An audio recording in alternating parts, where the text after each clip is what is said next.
Hi, I'm Renata Souza, and I'm a digital marketing manager at anynines. Anynines is a digital transformation company focused on tailored cloud technology solutions. With this video, we start a two-part series talking about Kubernetes. We will talk about its adoption and incredible growth, and discuss its effects on the tech community. You can find more about this series and learn more about Kubernetes in our YouTube channel and our blog at blog.anynines.com. So in this first interview, to get an inside scoop in the Kubernetes community, we talk with amazing CNCF ambassador, Data on Kubernetes community leader, amateur rapper, and tech on the human side, Bart Farrell. Hi Bart, it's so nice to have you here. Can you introduce yourself and tell us a little bit more about you and about Data on Kubernetes community? Very good. Well, yeah, my name is Bart Farrell, and I have the good fortune of being the head of community in the Data on Kubernetes community. And we've been around since July 2020. And the reason why this all got started is because, Kubernetes, when it was originally developed, was designed for stateless workloads. And so for many, many years, if we consider Kubernetes is getting older every year, this year it'll turn 8.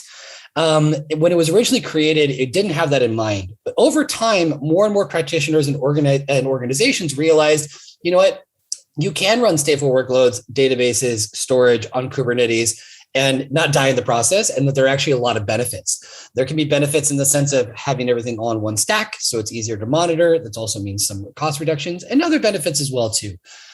And so this community got started in a vendor neutral way. So it's not just one company coming in, proselytizing or evangelizing their own mission and products or services, but rather getting a large group of different organizations together. And so since we got started, we've done 110 live streams. We've also done 2 KubeCons. So created a lot of content, meeting a lot of different people. And that's what's given us even more confidence about this topic, is realizing, look, it's one thing if just 3 companies get together in the beginning and start discussing this, but seeing the input and the arrival of so many folks from all over the world that can share their stories, their best practices, their experiences, so that it's easier for other people who want to get involved and start out in this technological way. We understand that it's still quite innovative, and that's why the ecosystem is growing. We started with this sort of database and storage notion, but since then have branched out into analytics, data warehousing, even developer experience, cybersecurity. There are a lot of areas that are encompassed inside the Data on Kubernetes ecosystem. So it's still a process of discovery for us, but we're really, we're in a very fortunate position to where it's still early days. So we get to be shaping the conversations that'll be driving the future of data. Wow, it must be so crazy being part of this community during the tipping point of Kubernetes becoming such core part of the open source technology. Can you please tell us how do you see this exponential growth will impact in the community and in the Data on Kubernetes community? That notion of talking about the tipping point is interesting because when we got started, our sort of presentation to the world was Kubernetes has won the war. That there was in the past, there were different options for container orchestration. I remember in 2017 hearing about Mesos. Some coworkers went to a big conference that was held in Amsterdam. And at that point, it wasn't really sure how it was going to work out. But sort of the starting point of the Data on Kubernetes community was like, okay, look, Kubernetes is clearly won. Everyone's moving to this technology. And so it makes sense that this is what we're focusing on. In terms of that, there's been, and particularly touching on the point regarding exponential growth, once it became clear that there was a clear winner, just massive amounts of attention going there. And also, being the second biggest open source project in history after Linux. I think it was this in the past year in 2021, they reached 100,000 pull requests on Kubernetes, and that's just massive. And then we're looking at the adoption, and the use of Kubernetes and people growing increasingly aware of it.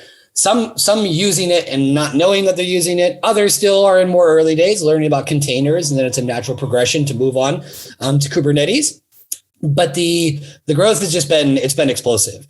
there are some folks out there, there are different, as with everything, there are different, opinions and ways of looking at things. And so some perhaps think that maybe there are people that know about Kubernetes who don't even necessarily need to know about it. We talk about the perspective of developers of realizing, with deployments, when those things are happening, that Kubernetes is there under the hood, whether or not they are actively, let's say, folks that are using it in the more, behind the scenes. Often when we talk about Kubernetes, it's kind of like plumbing for plumbers, that these things that are always there in terms of infrastructure, but if you're not, face to face with them, then you don't really have the daily sort of interaction with it. So I think that the Kubernetes project, as well as all the other projects that are linked to it through the CNCF, have just made it a very accessible way for people to get involved. And I'm sure we'll talk about this a little bit more in detail, but I think that's what's given it so much potential, and what's only going to continue to give it even more potential. Wow, this is really crazy. I had no idea about the numbers, to be honest. It's so mind-boggling to me how this community is so big and this technology is so has grown so much and still so niche. It's mind-boggling. But anyway, I agree, and I can go on about that too, is that while simultaneously it's very exciting when we're talking about this growth and interaction and involvement, sometimes I feel that we get a little bit convinced that we're going to walk down the street and hear, 15 people talking about Kubernetes while having a coffee. That's probably, if they are, we should probably sit down and talk, because we'll have a lot of things in common. But it's something that, because of the energy and excitement, I feel like it's something that we kind of take for granted. However, what I would say is that there's still a lot of work to be done in terms of bringing more folks in to the community. Because it's, although once again, we're talking about, tens of thousands of people and now millions of new developers are using Kubernetes. However, I think it's a very loud community. And I say it in a good sense, like a good rock concert. When we look at events like KubeCon, when we see all the content that's being created around this, however, there are still lots of folks that are still using other technologies and that have yet to sort of make the jump to cloud native. And then from there on top of it, really getting into Kubernetes. So I think as much as it's exciting to see that, it's also exciting to see how much work there still is yet to be done. Yeah, I totally agree with you. I actually went through a process myself of getting to know. I come from a non-technical background, and when I first started at anynines, I had to educate myself about Kubernetes community, and I went out researching and asking around to friends and even my brother that works in cloud computing as well. And now that I can get a grasp on actually how big it is, sometimes I wonder how I don't hear more about it outside, of course, of this tech bubble that we live on. But what I also would really like to know is, what do you think are the biggest challenges for the community due to such growth in the adoption of Kubernetes for corporations? That's it. Okay, so regarding the challenges that are faced with adoption, and one thing that we're particularly focused on in our community is working on standardizations of best practice. And that's tough when you're talking about something that is still relatively new, is evolving very quickly. And that's also, once again, the importance of being a vendor neutral community. So we get people together and say, okay, let's put, all the sort of corporate things aside. Let's focus on technologies, and let's focus on making it easier for folks, so it doesn't have to be as frustrating or as painful as it has been for others that are getting started. Because of that amount of growth, in order to maintain, to create environments that are sustainable. And we can talk about different kinds of sustainability, but when talking about open source projects, in order particularly to avoid burnout and things of that nature, it's really, really important to have things in place so that things are done in a consistent way that's not asking too much of folks, and making sure that people are able to feel motivated, to feel engaged, to see their work in action. That's how open source works. We need to create spaces where it's okay to ask questions, where there's no such thing as a stupid question, only a stupid silence. These kind of cultural things are absolutely essential. As much as we're always going to be talking about technology, there's a very, very important human element in all of this. And it's something I'm a big believer in, as someone who's not so strong on the technological side. So I think that in order to continue with this speed, and in order to, not so much speed, but this, like I said, the strength of the growth is to continue to make it more accessible. And this is something that we're seeing in different ways. But one of the things that we very much try to do is precisely what you were mentioning earlier, is that if you have to explain Kubernetes to a neighbor, to a family member, how are you going to do that? And until you can do it in a very simple and concrete way, and I'm not saying I'm terribly good at doing it myself, but I think until we can get it down to those basic building blocks, it will remain to be evasive and elusive. Nobody wants to feel silly or, feel that they don't have an answer to something that seems rather obvious, or at least that's pervasive and being talked about widely. So I think there is a challenge of adoption, of telling everybody that it doesn't matter what your skill level is, that you have a place and that you have a role and that you can contribute. There are tons of non-code contributions. There are lots of beginners issues for first timers to get started out with. Everybody needs to know. And if I can say anything as a CNCF ambassador and as someone who is not from a technical background, it does not matter what your technical background is or isn't. You have a place in the CNCF and you can contribute to Kubernetes. And there are lots of different ways to contribute. One of the ways that I always tell people is being friendly. We are going through a pandemic. We are running out of patience. We are dealing with challenges and new restrictions that are coming all the time. Being friendly and supportive is the easiest way to get started in Kubernetes and in any project in the CNCF for that matter. Having an open mind, taking a look at the documentation, attending a couple of meetings and listening to people and asking how you can help based on your skill set and your experiences. What are the best ways for you to get involved? Do you like to tell stories? Do you like to interview people? Do you like to blog? Are you someone who's more focused on technical aspects with programming, with triaging, all these different kinds of things? It's really up to you to decide what's the best way for you to get involved. What I see that, and I encounter a lot from both younger folks that are getting started out with their technological careers, as well as some friends of mine. I'm 36 years old. Some friends of mine that are my age and older, they hear the word Kubernetes and they get overwhelmed.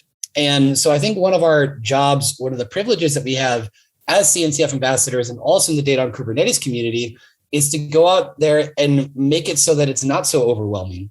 So to say, don't worry, you don't need to learn everything all at once. Yes, there's some vocabulary, but for folks that have been working, with the cloud, when the cloud first arrived, that seemed overwhelming too. All these changes, it's very often. That's why you have community. You have community as a place where you can connect directly with other folks who've been in the same situation as you. Say, don't worry, this is how I did it. So it's our job. Like I said, we're in a very privileged position to be able to take that feedback from folks when they say, hey, how do I get started here? Let's make it really simple. Watch this video, take a look at this blog. Depending on how you learn, use a certain set of resources or others. But that's kind of the magic of community. And that's definitely one of the things that I like most about my job. Yeah, and especially coming from, a non-technical background, sometimes it's hard and you feel silly to just ask these more basic questions, right? But you have to start from somewhere. And for outsiders, the technology community kind of has a reputation of gatekeeping of information.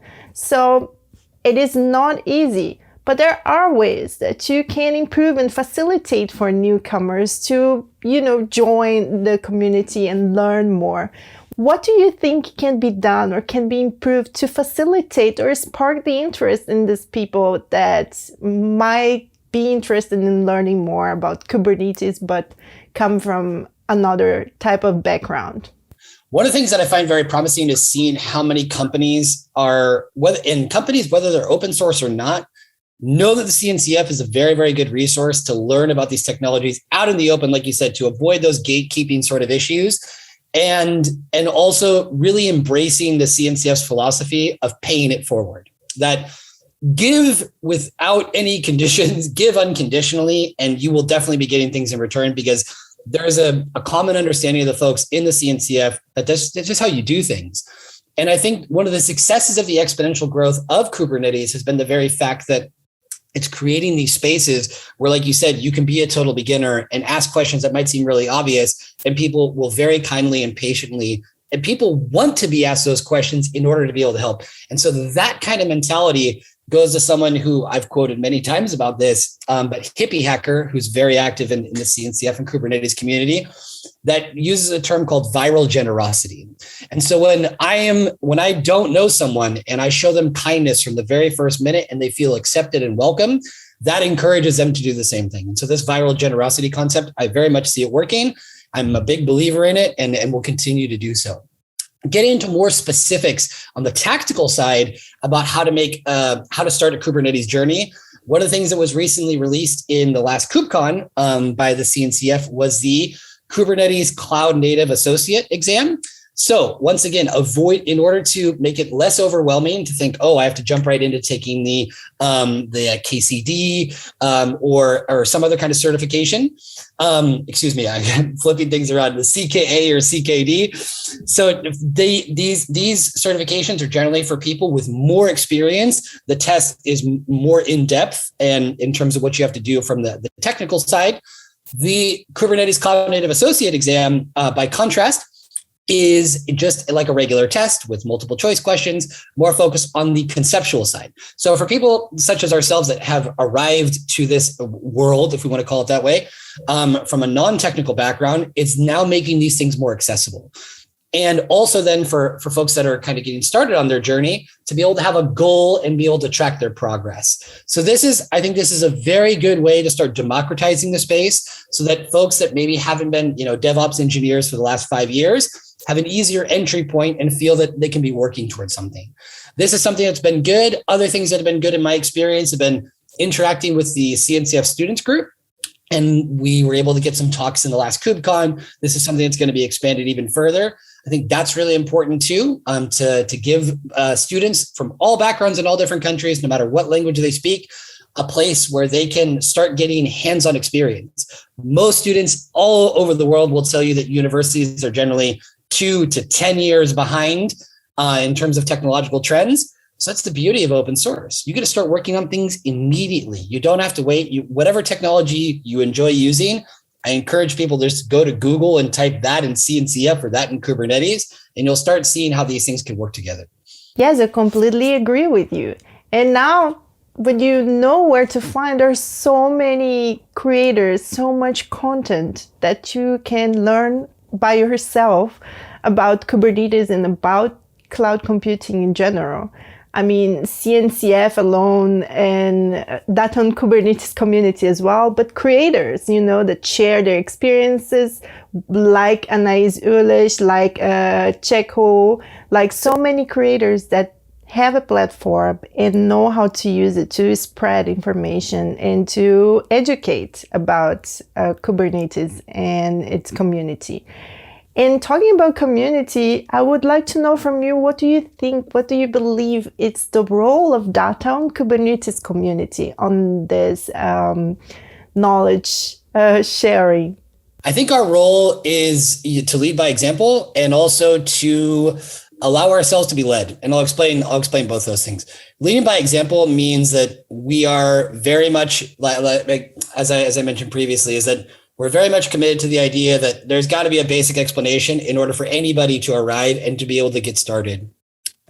And so to do that and to open our eyes to that more, we've incorporated a lot of beginners. And so we've had a lot of beginners come through, and some folks that are maybe starting on their Kubernetes journey. We know that data on Kubernetes is much more niche and in a phase of innovation than perhaps other areas, but we are more than happy to be able to guide folks and direct them to the proper information so that they can get on that learning journey. As you mentioned rightly, there are lots of great content creators out there like Anais, lots of good folks in the CNCF ecosystem that are generating great content, whether it's videos, whether it's blogs.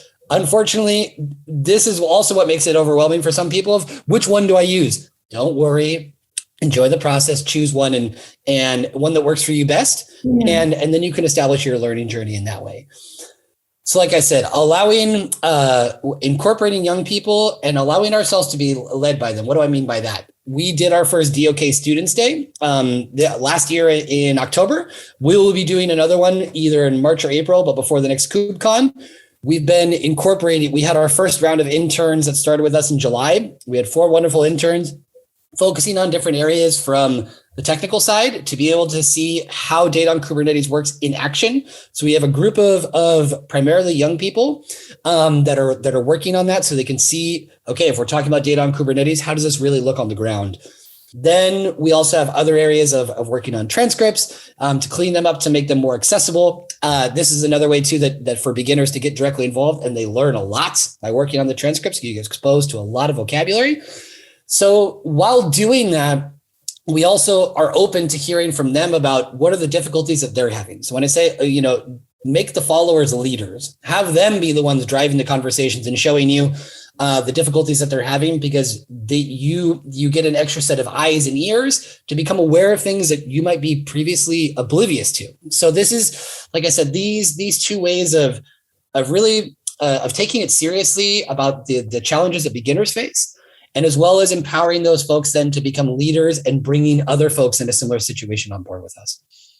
Yeah, another thing that I really admire about Data on Kubernetes community is that you are really focused on the personal aspects as well. You had like this amazing talks over mental health in the community. And I think these discussions are so important, especially during times like this with this pandemic that is never ending.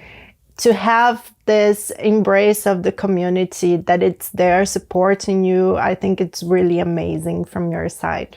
Completely agree. And I think that's something I would invite anyone who's involved in the community as well. Just because you're focused on one technical thing, all of us are humans at the end of the day. We all have to eat. We all have to sleep.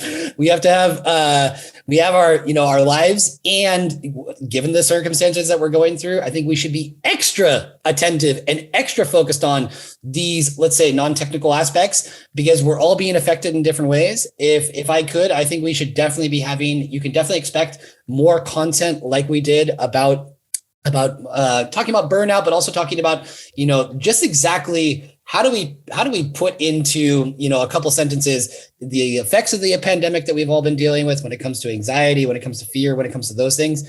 Make those conversations natural. Don't just make it something that you wait until there's a serious problem, then you address it. We need to get these things out in the open because we're all being affected by it.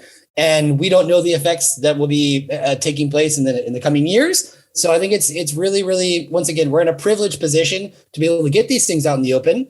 And I think that our community has always been very, I would say, committed to those conversations, as well as things related to art and music. As much as possible, we want to imagine that we're creating a digital space as if it was a physical one. If we were to have a physical space, we would want comfortable couches, a nice stereo system, good food, and all those kind of things. So in the same way, how can we create that in a virtual environment, but still feel that we're taking care of each other as if we were all, in a physical community, kind of sharing a common space?